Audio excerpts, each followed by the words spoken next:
Stewart Lane, author of Black Broadway, the African-American Contribution to the American Theater. And I'm talking with Rabbi Sol Solomon here on Dave's Gone By on UNC Radio. Shalom uvracha. This is Rabbi Sol Solomon, the founder and spiritual leader of Temple Sons of Bitches in Great Neck, New York. And I am excited, as always, to talk to someone in the show biz, a theatrical person, a person who has acted, who has written plays, and most of all, he has also produced bunches of plays. As a matter of fact, this man has 6 Tony Awards related to productions that he's produced, as well as an Olivier Award that's over in England somewhere. Plus, he is a co-owner of Broadway's Palace Theater with the Nederlanders there. He is a co-restaurant owner, and he is also an author of books. He's written a book about Black Broadway, black people who have done Broadway theater for years and years. And he's even done a book about Jews on Broadway, which is the most exciting for me, of course. But he is with us on the telephone. His name is Stewart F. Lane, and we welcome him, shalom, to the neighborhood. Shalom, Stewart. Shalom, ma shlomcha to you. Oh, ma shlomcha tov todah. Let me ask you, what is your Hebrew name? Shmoily. Shmoily? Yes, that's it. Shmoily. Were you named, who was the S for? It was for my Uncle Simon. Uncle Simon, or Shimon, as I guess he would have been. Shimon, yeah. So how much Hebrew do you know? Just a bissel, and that's Yiddish. Right. So you were sent to Hebrew school, you were bar mitzvah, of course. Great Neck, New York. I'm still very close with Rabbi Whittam at Temple Emmanuel. Wait a minute, were you bar mitzvah at Leonard's of Great Neck? No, we got you at the Glen Oaks Country Club, the old one. The old Glen Oaks Country, oh my God. So let me ask, how did you get into theater? What made you love live performances when you were young? Well, I kind of broke my parents' heart at an early age, kind of thing. It's one of those stories where I was 3rd, 4th, and 5th grade when we moved to Great Neck. I was very good friends with this kid, Ricky. And Ricky's father was always home in the afternoon when we'd play with each other. And I'd say, Ricky, doesn't your father work for a living? And he'd say, yeah, my dad's an actor. He works at night. Oh. Great concept. Everyone else knocks their head against the wall during the day, and he works at night. Tell me more. Well, I'd never heard of his father. And so I didn't think much about it. Ricky and I used to listen to Broadway shows. We used to watch Twilight Zone episodes together. And then one day he says, my dad's in a Broadway show. Uh-huh. And really, I'd never seen a Broadway show before. So, the whole excitement of putting on a tie and jacket and driving into Manhattan and going to a real theater, not one of those Matchbox movie houses, but a real Broadway house, and getting a ticket that doesn't say admit one, but it says the name of the show right on it, and you get a playbill. And we march down to the front row, and the curtain goes up on a musical called Little Me. Oh my gosh, yes. Which was written by Cy Coleman and Dorothy Fields, starring Ricky's father, Sid Caesar. Oh! Wow. Lived in Great Neck. I did. Well, there you go. There's your punchline. Oh my goodness, Sid Caesar. So what was he like at home? Do you know? What was Sid Caesar like at home? Any memories? Any anecdotes? Well, they had a beautiful house, and he had one of the few color TV sets in the neighborhood, even back then. I didn't realize so much later that he had problems with the drugs and the alcohol, but he was fine. He had 3 lovely kids. Ricky had an older sister and a younger sister, and the mother was lovely. I mean, they were good. Once in a while, a celebrity would stop by. Actually, we had Lucille Ball there once. Good Lord. Good. What did you... I mean, you were a kid, so I guess it's not like a grown-up saying, oh, my God, Lucille Ball's in the house. But was it still exciting for you? Well, this is like 1961. I was like 10 years old or so. Wow. But already it was glamorous for you to see someone like Lucille Ball. Well, the whole idea of seeing this wonderful comedy, Little Me, and then going backstage afterwards and seeing Sid holding court with his friends and backslapping and joking and comparing cigars, and here he has a cot and a TV and a hot plate and a little home away from home. I said, this is great. So, we're taking you from you're 10 years old and seeing all this. How did you then work your way into really doing it in high school and then beyond? Well, that was it. I was Great Neck North. I went to all the drama classes and speech classes and part of the theater club after school. I went to Boston University, got a BFA in acting. Came to New York. I worked with Van Johnson doing summer stock and Ed Herlihy, the voice of Kraft, doing dinner theater, and I did modeling, and I joined SAG, the three unions, Screen Actors Guild, AFTRA, and Equity. So, I went through, did summer stock in North Carolina. Do you have any great memories or funny anecdotes of when you were doing theater with people like Van Johnson or just traipsing across the Straw Hat circuit? Well, yeah, exactly. It was what was left of the Straw Hat circuit. That particular tour took us from Algonquin, Maine, to the Cape Cod Playhouse, to the Pocono Playhouse, and then later on in the winter, I went down to the Royal Poinciana in Palm Beach to do it. But Van, he was a star who's like, I guess, we were hoping the young people's stars were rising and his was coming down. But the audience showed up for him. He always wore his Red Sox. That was his signature. No matter what role he was playing, he had his Red Sox on. And a very generous man. Oh, that's nice to know. Any other famous people that you acted with? I did a movie with Sean Connery once, but that was only an extra. Whoa. What movie was that? That was, I think it was called The Next Man. He played like an ambassador to the UN. It was a great day of shooting because they were doing explosions. And, you spend years of training to act and classes and scene study. But when you're actually out there making a movie, they're really blowing things up. It doesn't take a lot of acting to run and panic when things are falling all around you. It's true.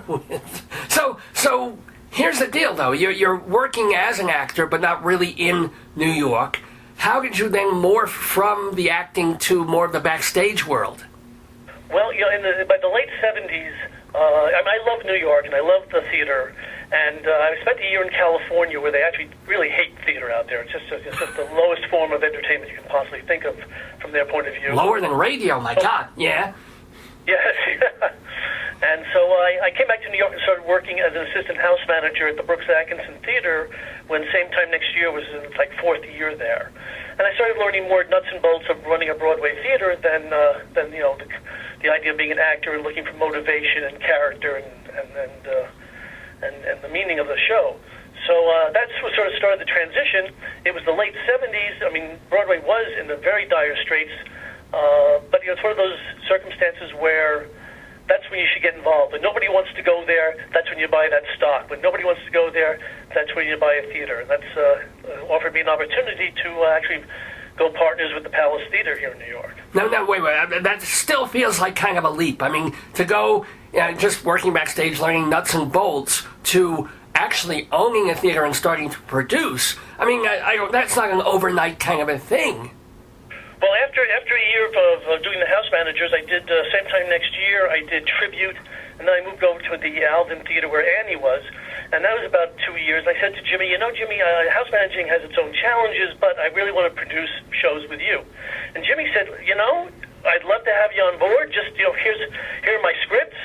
Pick one, and you'll sit in, invest in it, and invest in one of these shows, and I'll let you sit in on all the meetings, and you'll see how the process works. So I took what was left of my bar mitzvah money, and I decided to invest in a show called Whose Life Is It Anyway, where I was billed as assistant to the producer, Jimmy Niederlander. And that sort of started my career and my education on really being a hands-on producer. So what did you have to, for Whose Life Is It? I keep wanting to say Whose Line Is It Anyway, but of course, Whose Life Is It Anyway is the Tom Conti one where he's paralyzed and all that. But let me ask, what did you physically have to do? What went on in the meetings? What did you learn by being an assistant producer on that show? Well, I learned about casting, I learned about marketing, and I used to watch the director at the time.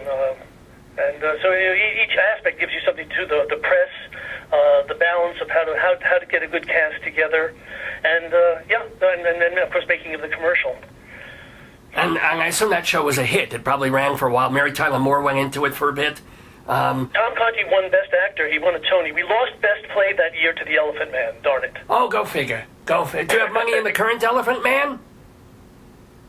Yeah, Elephant. It was the same year. Yeah. No, but do you have money in the current Elephant Man? Oh, no, they didn't invite me on that one. Ah, you wish. Oh, well. But you're doing, by the way, we should mention, this man has a show on Broadway. It's called A Gentleman's Guide to Love and Murder, which, by the way, won a couple of Tonys for itself, including Best Musical. So you're doing all right. which is, mazel tov, mazel tov. It's just, the show's great fun, and I'm very proud of it. These guys worked on it for like 11 years developing this project, and they did a fantastic job with it. I mean, the interesting thing about that show is it was running, it went through previews, went through week after week, and it was not financially at the box office, it was not really selling. It was a very slow build. And now, of course, it grosses 800,000-900,000 a week, and it won the Tony and all that. But how did you buffer it to keep it going so that it didn't have to close in the lean times? Well, the word of mouth was excellent. The reviews were terrific. But you're right, we couldn't quite catch fire. Fortunately, we produced it at a low operating cost, so it allowed us to tread water through that winter. And when the nominations started to come out in the spring, then we took off. And now we're in industry. We've got a tour going out soon. We're going to be doing a London production, and we continue to run strongly here in New York. So let me ask, though, moving backward also to, let's say, the first production that you yourself were lead producer on. What was that? That would probably go back to Woman of the Year. Oh, my gosh, with Lauren Bacall. With Lauren Bacall, and then I did La Cage aux Folles with the original? Barry Herman. No, the original. The first La Cage aux Folles. I produced the original La Cage aux Folles. Now, back then, and this is not that long ago, but you have Alan Carr. Alan Carr was really the lead producer on that. He was still lead, but there were like a couple of, one or two or maybe three producers, and then a lot of investors, of course. What the hell happened to Broadway, where there's more producers on the title page than there are actors and everybody else? What's gone on in the past 20, 30 years? Well, one reason is because Broadway's become big business. The movie industry discovered that where their movies might make $100 million, there are Broadway shows that will gross billions of dollars over a period of time, and they're running decades now. Cats, Phantom of the Opera, running 18, 20 years, these shows. Well, true, so... Touring companies and foreign companies that go on top of that. But, again, why does it now take a dozen people, not even investors, probably hundreds of investors, but like a dozen names over the title just to get a show up? Well, today, the average, let's say, musical would cost you $15 million to produce, and that kind of money doesn't grow on trees. So everybody has to be a consortium. So let me ask you, though. Let's say you have to work with a lot of the same people over and over again. Like you ask them to be on your show, they ask you to be in theirs. Is there a point where a show comes down the pike, you're not that interested, but you put money in it because you're going to want to work with that producer later on something else? Oh, definitely. But generally, it's usually a show that you have to, you've got to have some belief it's going to work. I mean, I've worked with a couple producers. I like working with Jeffrey Richards, a terrific producer. Sure. We did The Merchant of Venice with Al Pacino together. And certainly when something crosses his desk that he thinks I might be interested in, I like him to be able to call me and, let me look at it. So what makes a good producer? By the way, we're talking with Stewart F. Lang. He is a producer. He's also an author of books that we will talk about very shortly. But what makes a good producer? Well, you've got to be able to be creative. You've got to be able to be resourceful. You got to be tenacious. You got to stick with the project. Find something that you like. It's not unusual for it to take 7 years to go from concept to the Broadway stage. So whatever project you work on, you've got to really be committed to it. And I assume you have to work on 5, 6, 7, 8 projects at a time, just because you never know what's going to get hot? Exactly. So what, so far, would you consider your greatest success as a producer? My 5 children. Oh, Mazel. Okay, no. Well, they're all, every baby's wonderful. So, Will Rogers' Follies, La Cage aux Folles, Thoroughly Modern Millie, they're all, terrific shows. I love them all, so. Well, was there one that you can point to as a proudest achievement that was difficult to get off the ground and then succeeded? Well, I guess both, each show had their own challenges. La Cage aux Folles was a show that I really believed in. I'd worked with Jerry Herman on the Grand Tour, which had flopped, but I got to work with him on this particular show, and it was developing to be more than just a musical. It was becoming a social statement, a political statement, as well as a really funny musical. So you had all these things going for it, which made it, just took it out of the realm of just being a Broadway show. Then I worked on Will Rogers' Follies, and I got to work with Tommy Tune, and he's an amazing, talented man who took this script and really gave it a Ziegfeld Follies spin to it that no one else could have done. And this guy worked in New York. We didn't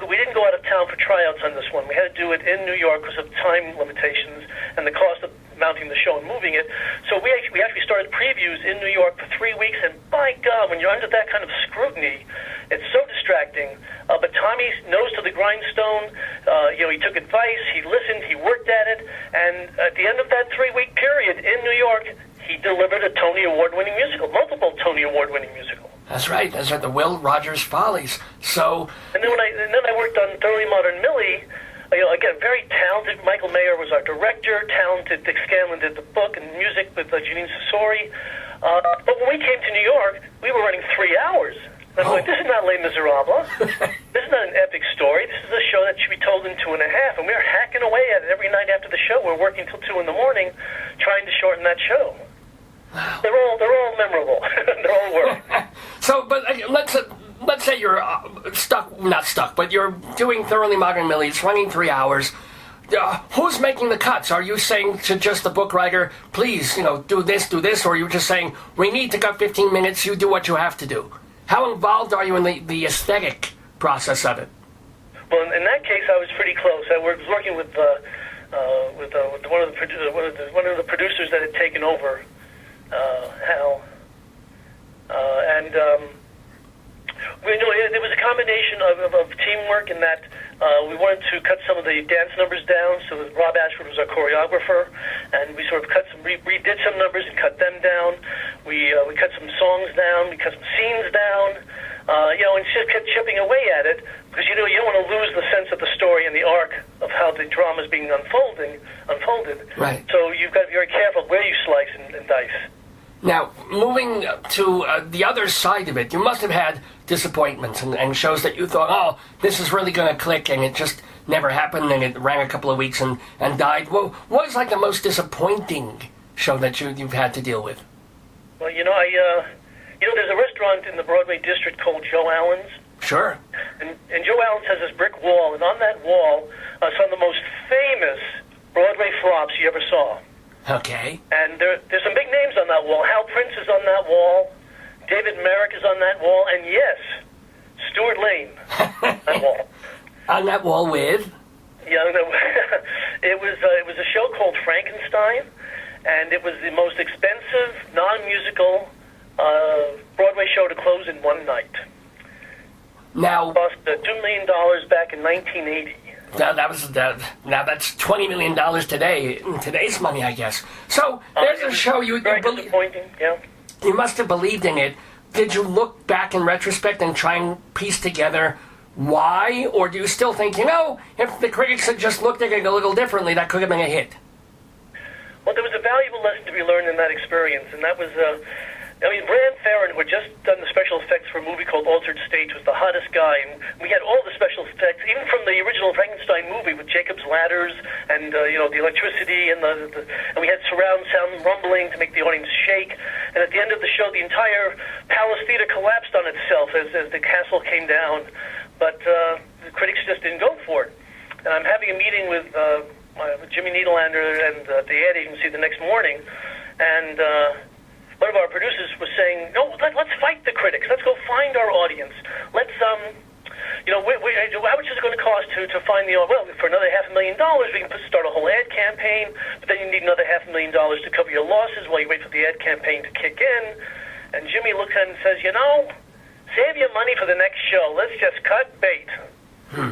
Sometimes you got to do that.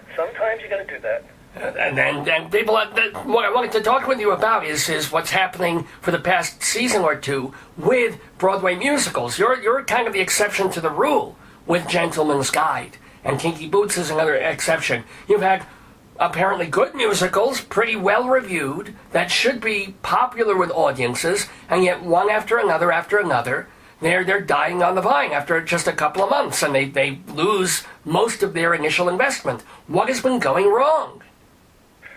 Well, as we know, the Broadway industry, which is thriving, by the way, and this is, I'm going to say, from a business point of view, an industry point of view, we are probably in a golden age where the attendance is up like 14% and sales are up about 13%. So two very major factors. So things are going very well as an industry. The odds about having a successful show are still about the same, 5-1 against, So that hasn't changed. Fair enough. But how do you if you have a show written by Sting if you have another show based on Rocky with a giant ring, if you have another show that says that should bring in all the women, like Bridges of Madison County, and then they get all across the board, not perfect reviews, but a lot of good reviews, what happens? What's the matter? Well, you can't. It's like wildcatting for oil. You can bring in a geologist, an expert.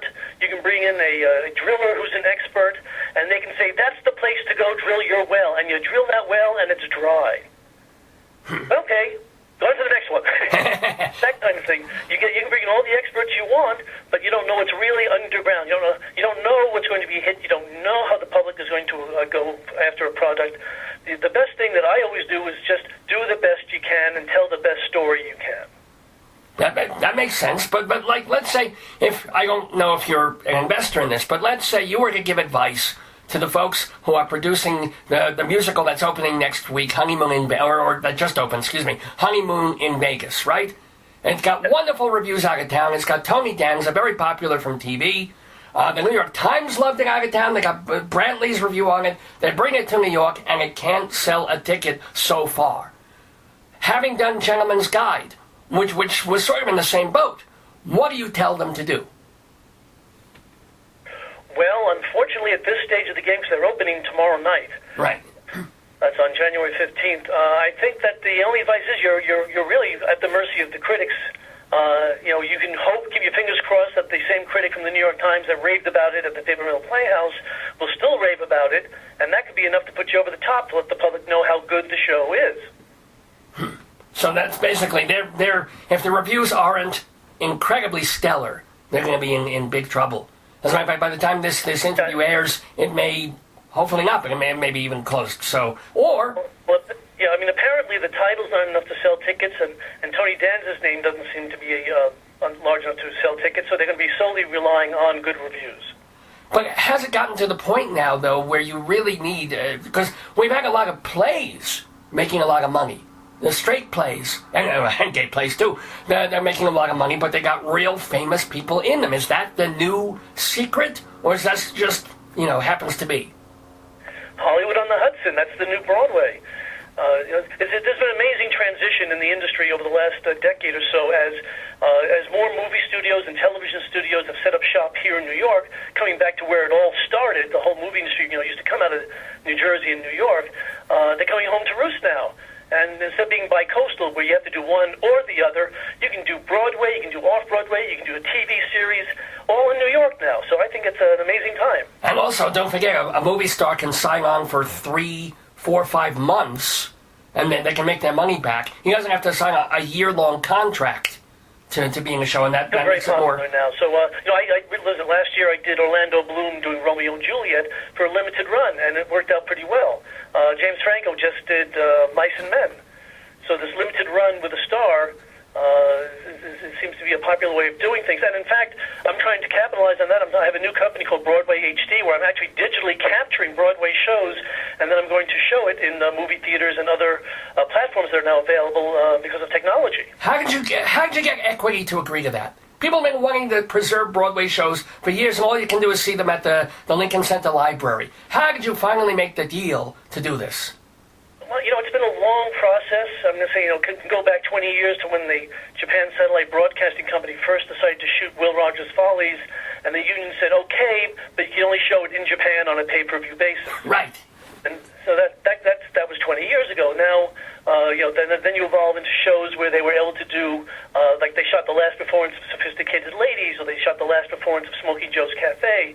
As technology started to get better, the union started to come up with more templates on how to do contracts. Now, the DVD market is really on the way out, and people are just looking to the internet for streaming, like in Netflix. Right. And I think that by doing this sort of Broadway HD, we're able to actually generate additional newfound revenue for the shows that otherwise would just closed and gone home. And I think maybe the fears of Broadway producers and the unions were allayed by things like a movie being made of Jersey Boys and a movie of Mamma Mia and Chicago, having successful movies that millions of people see, but it doesn't stop the Broadway shows. It doesn't have a chilling effect on ticket sales. If anything, it helps them. You're right, Rabbi. You're absolutely right, because there was always concern. But you take a show like Annie, that had a good, healthy run. In fact, it ran so long for its day. It was like over 7 years. During that period, the option to make a movie came up. They actually made the movie and released it while the show was running, and it did not affect ticket sales at all for the Broadway show. Sometimes it's even been proven to help out, like Chicago. The movie, exactly, yeah. And the Broadway show is still running. So, that's a huge thing. I think that was a big hurdle that people had to get over in the Broadway business, to say, it's all right, we can put it on movie screens, we can put it on TV, it's all right, the show will still be there. It works more as a marketing tool and helps you leverage the show that way. And so have you chosen, like, the first 1 or 2 shows that you're thinking of HDing across the globe? Well, I've got Orlando Bloom's Romeo and Juliet in the can, and I've just teamed up with HBO to shoot Audrey McDonald in Lady Day at Emerson's Bar and Grill. Oh, that's... It's not quite the Broadway digital. We're actually shooting it in a nightclub in New Orleans, but it's the same script. It's the same actress and the same script and the same director. But with the Orlando Bloom Romeo and Juliet, that was actually shot when the show was still on Broadway? Yes, we shot it in the Broadway theater, 2 performances, 9 cameras. It was very exciting. Are you ever going to do the live kind of thing? Live gets a little bit trickier because we were stuck with 3 different time zones here in the States. Oh. And so it's more of an encore. We capture it and then you can watch it at your leisure. Okay, that's cool. That's good, because I remember a couple of months ago when Monty Python were doing their farewell thing. They did that, like that last performance. They put in movie theaters all over the place, and that was quite popular. That's it. Movie theaters are now looking for alternate content. The movie industry is having a tough time, and Broadway's thriving. You can't pirate a live Broadway show. So we're not trying to compete with Broadway. That's why our motto is, if you can't see it on Broadway, see it on Broadway HD. We're the alternative. How much investing or producing or anything do you do for off-Broadway? I do some. I've worked with Manhattan Theater Club and the MCC. I've done some to help develop some projects. But it tends not to be where your focus is because... Oh, well, yeah, that's not where the the money. You have 5 children to put through college. Let me ask you... Exactly. Do any of them want to be in the business? Are you encouraging, discouraging if they want to be actors or performers or writers, directors? The short answer is no. I never try to discourage it, but it's one of those professions that you really have to have the fire in your belly to pursue it and stick with it. My 2 older daughters are not as interested as my soon-to-be 17-year-old, who's a junior in high school, and she seems to be interested in directing and playwriting and exploring singing and all the aspects of it. She's done some opera, she's done some dance, so she's really trying out all the performing arts to see what she prefers. Okay, hey, at her age, allow her. Let her do it. Give her until 29 and a half. And then you tell her what to do. But for the next 10 years, let her explore. Let her enjoy. Go. And we are, by the way, enjoying our conversation with Stewart F. Lane. He is the producer, he's also a playwright, and he is the author of a couple of books, including Jews of Broadway, which I am partial to, but his latest book is called Black Broadway, African Americans on the Great White Way. So what was the impetus for now becoming a theater historian alongside all the other things you do? Well, with Jews on Broadway, having been born like mid 20th century, I was living some of it, so it makes it a little easier. Yeah. And having known Sid Caesar, I kind of had a little branch to the past from several decades. So that kind of started the idea that I could do it. And then when I started going into the whole history of Broadway and America itself, the idea of the African American contribution is so original and so rich. It helped me expand it, and I had to get a new publisher for it as well. And the publisher shared my enthusiasm for expanding on illustrations and pictures. So we have beautiful pictures from playbill and posters, and from papers and from publicity shots. It was very rare. So it's very exciting books. They're a nice size coffee table book. Yeah, people people should know it's not only text. I've looked through the book online that they were kind enough to send me a link, and the photos are gorgeous, and it should be used as a textbook because there's all sorts of sidebars and there's biographical stuff, and when you go into a new decade, you list all these famous actors who are like, and these are the cast of characters we're going to write about now. And it's a lovely. I could see this being used as a text in theater classes, absolutely. Oh, yeah, and with the publisher's help, we have a timeline on the bottom, so while you're reading about the actors and the shows they were doing, you get a timeline of what was going on in America at the same time for the black community. So how, I'm curious, first of all, how long did it take you to write this book? It's about a year and a half to write it, about another year and a half to get the photos and the rights to them. Oh, yeah. So, it doesn't happen overnight. So when you were writing it, did you conceive the visual look of the book? Because it's not just turn the page, there's an illustration, a few more pages of text and illustration. I mean, it's really blocked out like a textbook. I mean, did you have to write with that mindset, or did that come later? That came later. That came later when the publisher and I sat down and said, let's highlight certain areas, let's expand on certain of the actors. Wow. That was with the Square One Publishing. So what are some surprising things that you learned about black theater in writing this book about Black Broadway? Things you didn't know, things you really wanted to put forward? Well, I think one of the first items is in the early days, how important it was. Communications was so limited that people got their education from, I guess, either the newspapers or theater. And when, I think one of the big watershed moments was when they did a stage version of Uncle Tom's Cabin, which brought the whole concept of slavery in the most realistic fashion at the time to people in New England, to people, who had never been south of the Mason-Dixon line, kind of thing. I think the other fascinating point was the 1920s was a kind of a singularity point where so many things converged. It was an amazing decade in the history of American culture and economics. Not only was the roaring 20s and Prohibition going on, but this whole migration the black community came north because of the Jim Crow laws that were scaring them off. They sort of came up to New York and created the whole golden age of Harlem, the whole Harlem Renaissance. So you get Duke Ellington, you get jazz, you start inventing the American forms. What are the three forms of art that the performing arts that America has contributed to? Musical theater, the jazz, and the tap dancing. Oh, right. Right. So, and are there going to be further editions? Like, I don't know if you've updated the Jews of Broadway book, but like, is there a thing where every 10 years you kind of have to, do another decade?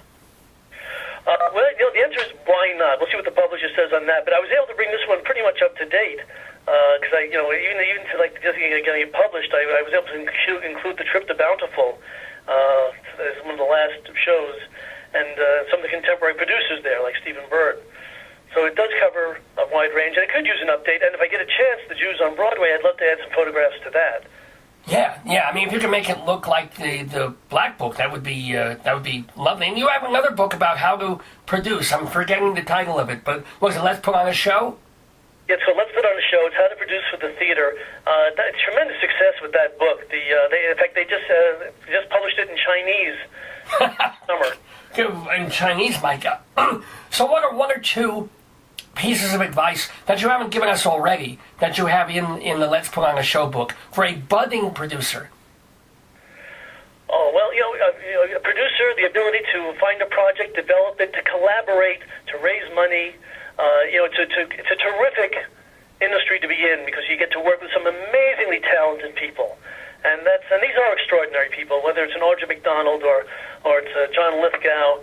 I mean, they've got a talent, and the talent goes beyond just adding up numbers or, I worked with Alan Menken, the composer of Little Mermaid. Nice guy, but a talent that's amazing. Yeah, absolutely. Also happens to be a very nice fellow, so. Yeah, he was a guest on this program last year, we're very proud to say. Very nice. Then A very nice Jewish man, by the way. So. Nice Jewish man. But let me ask you, has it, since a show now costs $15 million, it's kind of different from the old days of you go to your dentist, and if he has $20,000 to put in a show, you kind of schmooze him, he schmoozes. Does that still happen, or is it really different? It hasn't happened for me, let me put it that way. Hasn't happened for me either. I'm still looking for people to invest in my show. So how How do you get money out of people? Oh, well, I show them what I have and try to get them excited about it. And if it clicks, then it's good, because I make them part of the whole process. They get to sit in on the meetings that I have with the advertising agency, the press agent, even the rehearsals. I try not to inundate the director or the artistic team with too many questions, so I usually funnel it through me. Okay. But I make sure all my investors are heard. So, but how do you find the people with the pockets? Is it just the more you do, the more people you're introduced to? Yeah, pretty much. Cocktail parties, on a casual basis. I've rarely had to go go out and beat the bushes, but I invite people to, readings or presentations. Cool. And obviously it's been... I'm doing a new musical now called A Moment in Time. Is that the John Denver one? Yeah, it's a new one. I'm going to be doing a presentation for the industry in early March. I got the rights to the John Denver songbook, and it inspired me to create a new, totally original book using his music and lyrics of John Denver. Interesting. But his famous hit songs put into that book. Not quite like a jukebox musical, but in some ways like that, yes? Well, it's not a bio musical. It's just a totally original story with his music. Wow. So the first part of the process is the book is written. You've got it. Now you're going to do an industry reading for people. Right. Now, mind you, I've only been working on it 4 years now. Oh, only 4 years. Well, yeah. Only 4 years. So I've already done one small production, did a couple of readings, I've done rewrites. I did a lab last October in California. So now we're ready to do what I call an industry reading to show the public, the business, the industry people, what I have. So we've got the choreography, we'll have the music, we'll have the actors, no sets, costumes, or lighting for it. Just the bare bones. And then try and book a tour and then get a theater based on that. And what other irons do you have in the fire? What else are you investing or producing or thinking about producing? Well, I've been involved with there's a new Gloria Estefan musical called On Your Feet that'll be coming out next fall. Well, that's due on Broadway. Miami Sound Machine. Yeah. That's set for Broadway, isn't it? What's that? That one is already set for Broadway. I think it has a theater, right? Yeah, it's going to be playing the Marquee in fall of 2015, yeah. Wow, okay. So where is that? How is that developing? I just saw the workshop, and I thought it was amazingly done. Beautiful, terrific actors. The male and female leads are so compelling and nice, and the music is the Miami Sound Machine, so it's very exciting to see that on the stage. So I'm very looking forward to that. And then, of course, at the Palace Theater, we're going to have a stage version of An American in Paris starting in March. Oh, my God. Opening April 12th. So your day, like you're very kind to take some time out to talk with us here in the neighborhood today. But what is an average day for you? If you're writing books, if you have the gorgeous wife, you got the 5 kids, and you're a playwright, and you're trying to produce. I mean, is it you're on the phone half the day? What is a day for you like? No 2 days are alike. I'll tell you that. Okay.